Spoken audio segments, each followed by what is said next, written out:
Now, two girls find themselves in a world with no electricity, no communication systems, in fact, no systems of any kind, really. They have to harness the power of the land to survive in a world broken by overconsumption. That's the plot of a book that was written in the early 90s by an American author who's in Paris this week speaking at a conference on ecology and the place of humans in the world.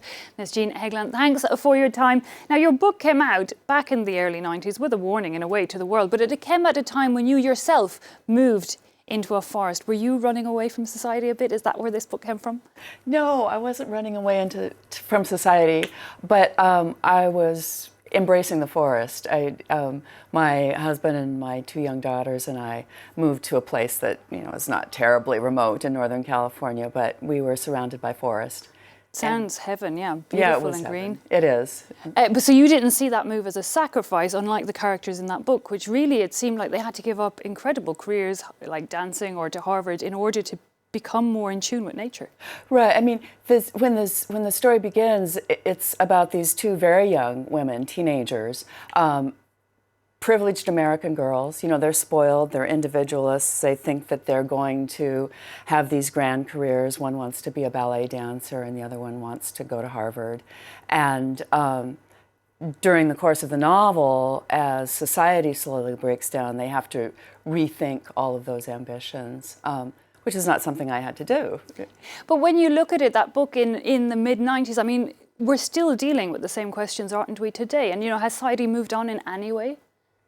No, I mean, when I was writing the book, one of the things that was kind of helping me imagine the situation was my profound sense that consumption was leading us down a really, really dangerous path. I mean, this was 25 years ago, and it just seems so much closer now. I mean, I think that more and more and more of us see more and more clearly that we can't keep consuming and polluting the way we are. And yet it's the likes of very new characters like this Greta Thunberg that seem to be carrying that on. But do you think then there's still time to turn things around?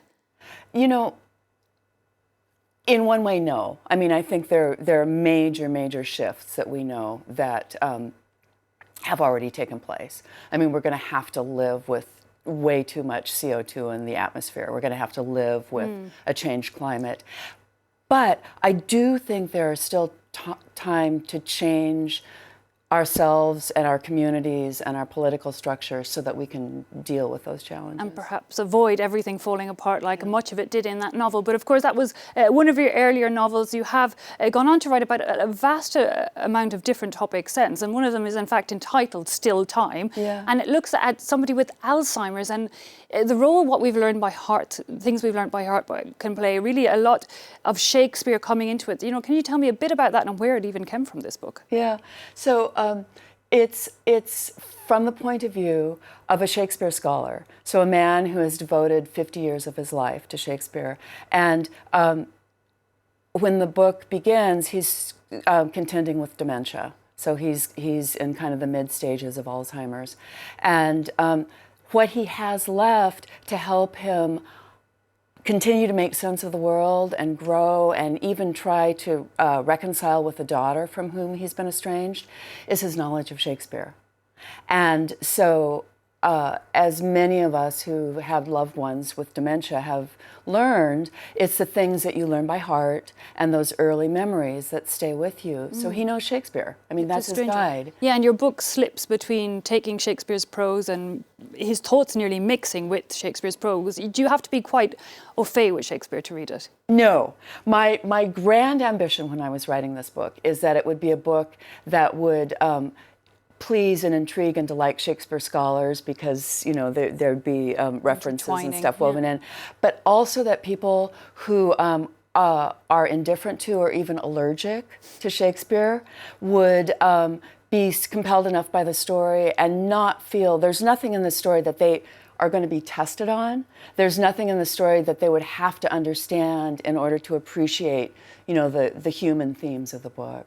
Such very different themes in all of your books. One wonders, I mean, what drives you to write your books? What is that spark that you think, well, that's the topic I have to put on the page? I think it's just this lucky kind of a coincidence of these are the questions that are most interesting to me right now, and this story is a container that would hold them and allow me to explore them for a long, long time. Is there a sense of things that you need, messages that have to get out there in the world? You know, for me, it's not messages as much as questions. I mean, for me, writing a novel is kind of this really, and reading novels is a really, really wonderful way of examining questions and ideas and issues really, really deeply.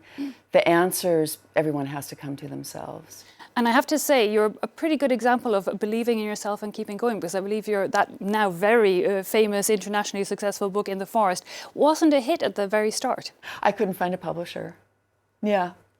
And now it's an international movie, and it's been translated into how many languages? Oh, 15. And you're currently, I believe, working on another book in Europe. Will it be based on Europe? Any details to give us?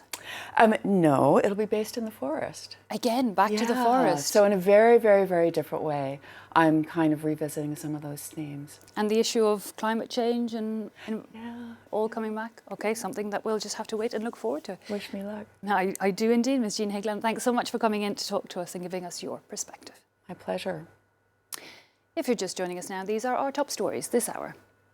There's been mixed results in parliamentary polls in Tunisia, which give no clear winner. Topping the legislative ballot, the Islamist Ennahda party, coming second in the tallies. The party of the currently imprisoned presidential candidate Nabil Karoui. Lawyers representing the whistleblower who first filed a complaint about President Donald Trump's dealings with Ukraine say they are now working with multiple individuals, multiple whistleblowers, including one with first-hand knowledge of the events.